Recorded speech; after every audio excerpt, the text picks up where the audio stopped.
ये कहानी तीन घनिष्ठ मित्रों विक्रम, सुनील और जॉन की है, जिनके कंधों पर अपने छोटे गांव से बड़े सपनों का बोझ था और जिनकी मंजिल थी सपनों का शहर बंबई।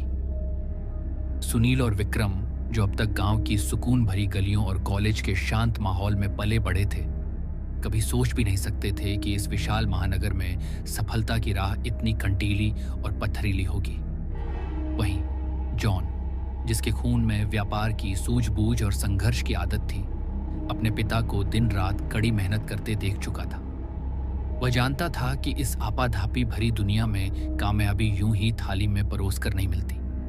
दिन भर की बेतहाशा दौड़ धूप, दर दर की ठोकरें और हर दरवाजे से मिली निराशा ने उन्हें थका दिया था। शाम होते होते जब सूरज की लाली क्षितिज में डूब रही थी, उनके पास न कोई नौकरी थी और न ही सिर छुपाने का कोई ठिकाना। उनके बटुए भी अब खाली होने लगे थे।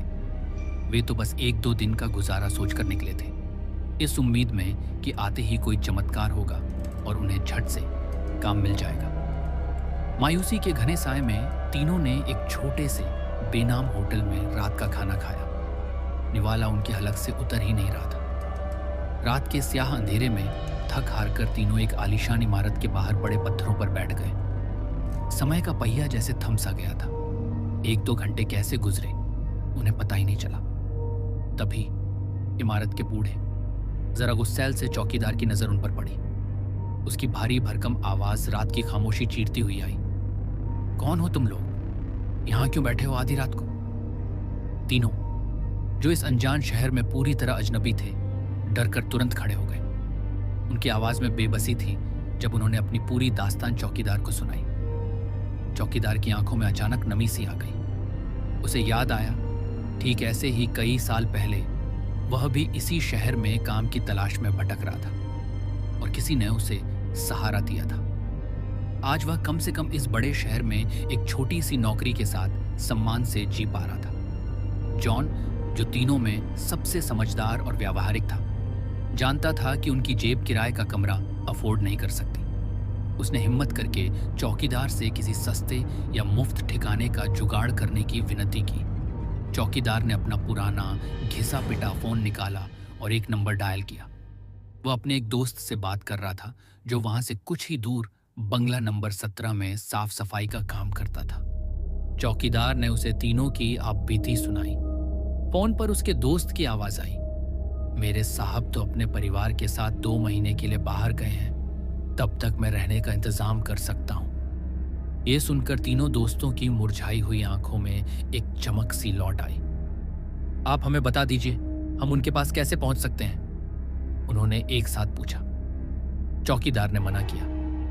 वह बंगला थोड़ा दूर है और रात को वहां कोई टैक्सी ऑटो नहीं मिलेगा। आज तुम लोग यहीं सो जाओ, कल सुबह हम साथ चलेंगे। उनकी कोई और चारा नहीं था और उन्होंने चौकीदार की बात मान ली। सुबह की पहली किरण फूटते ही तीनों चौकीदार के साथ उस रहस्यमय बंगले की ओर चल पड़े।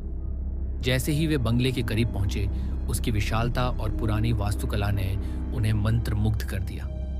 बंगले का पुराना गेट, जिस पर लोहे की इंट्रिकेट नक्काशी थी, एक अजीब सी उदासी ले खड़ा था। अंदर घुसते ही बंगले की बेमिसाल खूबसूरती देखकर तीनों दोस्त हक्के बक्के रह गए। उन्हें यकीन ही नहीं हो रहा था कि उन्हें इतने आलीशान फिर भी रहस्यमय से बंगले में रहने का मौका मिलेगा। बंगले का नौकर, जिसकी आंखों में एक अजीब सी चमक थी, उन्हें गेस्ट रूम में ले गया। कमरा विशाल था, लेकिन उसमें एक हल्की सी सीलन भरी पुरानी खुशबू थी, जैसे कोई चीज लंबे समय से बंद पड़ी हो।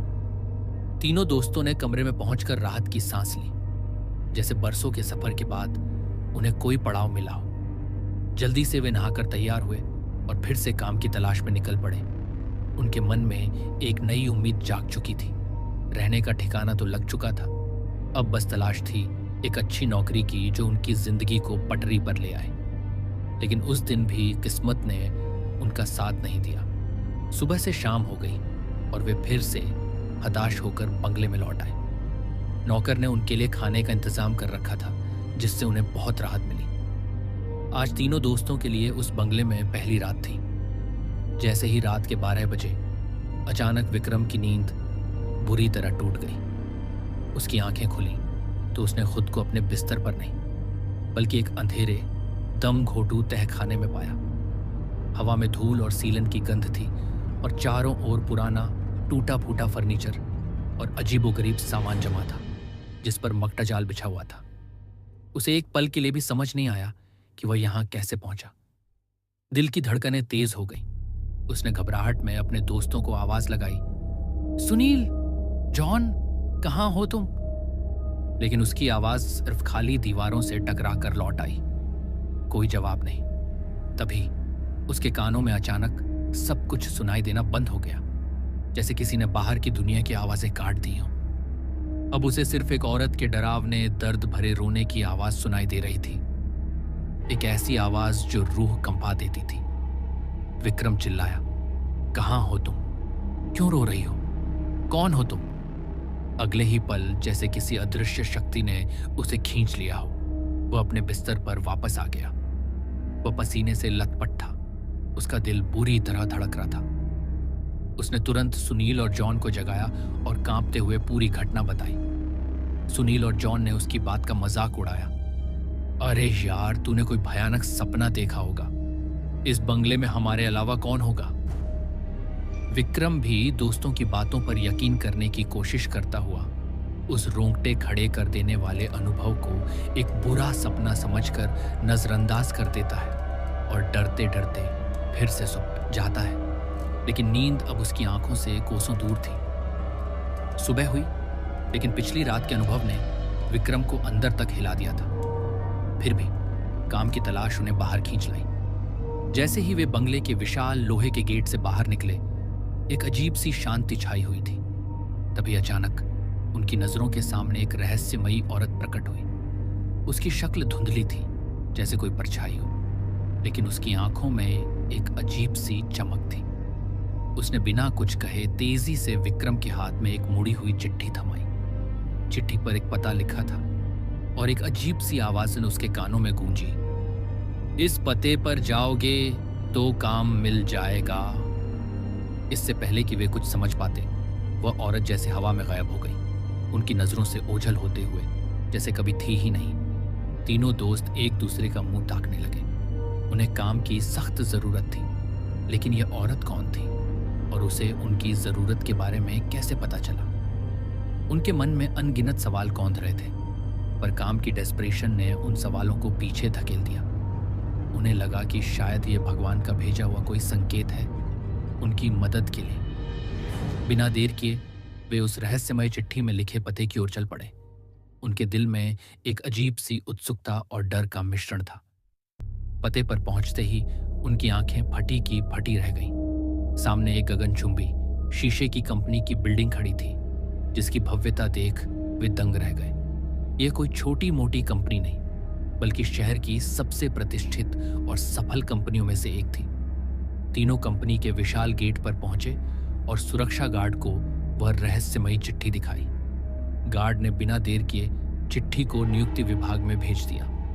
प्रबंधक ने जैसे ही चिट्ठी खोली, उसकी आंखें हैरानी से चौड़ी हो गईं। उस पर कंपनी के मालिक के हस्ताक्षर थे।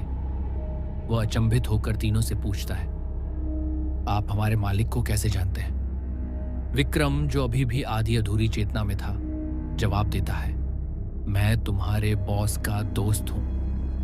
अब प्रबंधक के पास कोई चारा नहीं था। मालिक के हस्ताक्षर वाली चिट्ठी और विक्रम का सीधा जवाब, उसने उन्हें काम पर रख लिया। दरअसल कंपनी के मालिक उन दिनों 7 दिनों की बिजनेस ट्रिप पर विदेशी कंपनियों के दौरे पर थे और उनसे कोई संपर्क नहीं हो पा रहा था। प्रबंधक ने उन तीनों को काम की जगह दिखाने के लिए अपने साथ लिया। तभी अचानक एक अजीब से खिंचाव में विक्रम ने अपना रास्ता बदल दिया। वह सीधे बॉस के आलीशान चैम्बर की ओर मुड़ गया। सुनील और जॉन उसे रोकते रहे, लेकिन विक्रम जैसे किसी अदृश्य शक्ति के वश में था। वह चैम्बर के दरवाजे के सामने रुका और बिना किसी हिचकिचाहट के उसने अजीबोगरीब ढंग से पासवर्ड डालकर ताला खोल दिया। कंपनी का प्रबंधक ये देखकर स्तब्ध रह गया। उसे अपनी आंखों पर यकीन नहीं हुआ। ये पासवर्ड सिर्फ कंपनी के मालिक को पता था। प्रबंधक के मन में अब कोई शक नहीं था। उसे पूरा यकीन हो गया कि विक्रम कोई साधारण व्यक्ति नहीं, बल्कि कोई बेहद खास आदमी है जिसे मालिक ने खुद भेजा है। उसने बिना कोई सवाल पूछे विक्रम को अंदर जाने की इजाजत दे दी। जॉन और सुनील हैरान परेशान एक दूसरे को देख रहे थे। उन्हें कुछ समझ नहीं आ रहा था कि विक्रम को यह सब कैसे पता। अचानक विक्रम ने सबको बॉस के चेंबर से बाहर जाने को कहा। उसकी आवाज में एक अनजानी सी गंभीरता थी। फिर उसने चेंबर का दरवाजा अंदर से बंद कर लिया। कुछ ही घंटों बाद प्रबंधक के फोन पर बॉस का कॉल आया। बॉस की आवाज में गुस्सा और घबराहट थी। मेरे कंप्यूटर को किसी ने इस्तेमाल किया था। वहां क्या चल रहा है? प्रबंधक ने हड़बड़ाकर सारी बात बताई। बॉस ने चीखते हुए कहा, जल्दी जाओ और उसे रोको, नहीं तो मैं बर्बाद हो जाऊंगा। प्रबंधक भागा भागा चेंबर की ओर गया। जैसे ही उसने दरवाजा खोला, उसने देखा कि विक्रम जमीन पर बेहोश पड़ा है। उसके चेहरे पर पसीना और डर साफ दिख रहा था। प्रबंधक ने तुरंत सुरक्षा कर्मियों को बुलाया और विक्रम को उठाकर कुर्सी पर बैठाया। थोड़ी देर बाद विक्रम को होश आया, लेकिन उसकी आंखें खाली थीं। प्रबंधक गुस्से में उससे पूछता है, तुमने क्या किया? मेरे बॉस बहुत नाराज हैं। लेकिन विक्रम को कुछ भी याद नहीं था। उसे यह तक याद नहीं था कि वह बंगले के गेट से यहां तक कैसे आया। एक अजीब सी खालीपन थी उसके दिमाग में, जैसे किसी ने उसकी यादों का एक हिस्सा मिटा दिया हो। दरअसल वह खूबसूरत लेकिन रहस्यमय बंगला कभी उसी बॉस का हुआ करता था। बॉस ने उसे अपने ऑफिस की एक युवा मासूम लड़की के लिए खरीदा था, जिसके साथ वह कभी कभी रहता था। बॉस पहले से ही शादीशुदा था और वह जानता था कि यह संबंध एक दिन उसके लिए खतरा बन सकता है। अपनी काली करतूतों को छिपाने के लिए उसने उस लड़की की निजी अश्लील वीडियो रिकॉर्ड कर ली थी। एक दिन जब लड़की को इस घिनौने सच का पता चला तो वह बॉस से भिड़ गई। दोनों के बीच जबरदस्त खींचतान हुई और दुर्भाग्यवश लड़की के सर में जोरदार चोट लग गई। वह वहीं उस बंगले के अंदर तड़प तड़प कर दम तोड़ देती है। अपने गुनाह को छुपाने के लिए बॉस ने उस लड़की के शव को बंगले के गार्डन में ही दफना दिया था। उसने सोचा कि लड़की की मौत के साथ ही उसका घिनौना राज भी हमेशा के लिए दफन हो जाएगा। लेकिन कुछ राज कभी पूरी तरह दफन नहीं होते, वे बस सही समय का इंतजार करते हैं। जब तीनों दोस्त उस बंगले में रहने आते हैं तो एक दिन विक्रम गार्डन में टहलते हुए अनजाने में उसी जगह पर अपना पैर रख देता है जहां उस लड़की को दफनाया गया था। इस स्पर्श से उस पीड़ित आत्मा का सीधा संपर्क विक्रम से बन जाता है। वह लड़की की आत्मा वर्षों के इंतजार के बाद विक्रम के शरीर में प्रवेश कर जाती है, उसे पूरी तरह से अपने काबू में कर लेती है। बदले की आग में जलती हुई आत्मा विक्रम के शरीर का इस्तेमाल कर ऑफिस पहुंचती है। उसने बॉस के कंप्यूटर तक पहुंचकर उसकी सारी काली करतूतों को इंटरनेट पर वायरल कर दिया। बॉस को विदेश से ही गिरफ्तार कर लिया जाता है। उसकी सारी घिनौनी हरकतें, उसके सारे काले राज सबके सामने खुल जाते हैं और वह पूरी दुनिया के सामने बेनकाब हो जाता है। उस बेचारी लड़की ने मरने के बाद भी अपना बदला ले लिया था, अपने अपमान और दर्द का हिसाब चुका लिया था। अब शायद उसकी भटकती आत्मा को शांति मिल जाएगी। तीनों दोस्त उस बंगले में हुए भयानक अनुभवों को एक पूरा सपना समझकर भुलाने की कोशिश करते हैं, लेकिन उस रात की भयावहता और विक्रम पर हुए आत्मा के कब्जे का खौफ उनके मन में गहरे तक बैठ चुका था। इस दर्दनाक भूतिया कहानी का अंत हो जाता है, लेकिन विक्रम को कभी कभी, खासकर आधी रात में, अपने कानों में तहखाने से आती हुई रोने की आवाजें सुनाई देती हैं। वे आवाजें जो उसे याद दिलाती हैं कि कुछ रहस्य कभी पूरी तरह खत्म नहीं होते और कुछ आत्माएं पूरी तरह शांत नहीं होती। क्या वह लड़की की आत्मा सच में शांत हो गई थी, या उसने विक्रम को हमेशा के लिए अपने अतीत का एक हिस्सा बना लिया था? यह सवाल हमेशा के लिए अनुत्तरित रह जाता है, एक अनसुलझी पहेली बनकर तीनों के जहन में हॉन्टिंगली गूंजता रहता है।